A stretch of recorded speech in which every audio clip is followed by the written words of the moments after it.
Valentine's day ആയിട്ട് നമുക്ക് ഇതൊക്കെ സെലിബ്രേറ്റ് ചെയ്യണം. ഞങ്ങളുടെ ലൈഫിൽ ആദ്യമായിട്ടാണ് വാലന്റൈൻസ് ഡേ സെലിബ്രേറ്റ് ചെയ്യണം. അപ്പോൾ എന്താവുമെന്നൊന്നും എനിക്കറിയില്ല. അച്ഛൻ സർപ്രൈസ് ആവുമെന്നൊന്നും അറിയില്ല. അച്ഛനെ 2-3 ദിവസമായിട്ട് എൻ്റെ റൂമിലേക്ക് കിടത്തിയിട്ടില്ല. അമ്മ കണ്ടിട്ടുണ്ട്.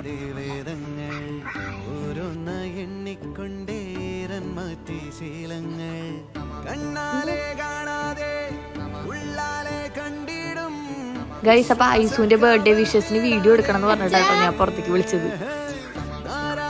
അമ്മേനെ ഞാൻ വീടിന്റെ പുറത്ത് ഈ ഡോറിന്റെ സൈഡിലായിട്ട് നിർത്തിയിട്ടുണ്ട്. റോസിന്റെ സൈഡ് ഞാൻ ഇപ്പുറത്തോട്ടാക്കി പിടിച്ചിട്ടുണ്ട്. അതിന് പറ്റലൊന്നും കാണണ്ടല്ലോ എന്ന് വെച്ചിട്ട് ഇനി അച്ഛനെ വെയിറ്റ് ചെയ്ത് നിൽക്കുക.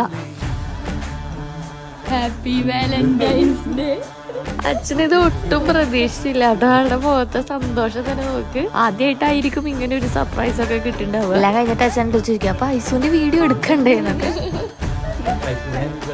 അപ്പൊ നിങ്ങൾക്ക് ഒരു വാലന്റൈൻ ഇല്ലെങ്കിൽ വീട്ടുകാർക്ക് സർപ്രൈസ് കൊടുത്ത് നിങ്ങൾ സന്തോഷിക്കുക. അപ്പൊ ഓക്കെ, ബൈ.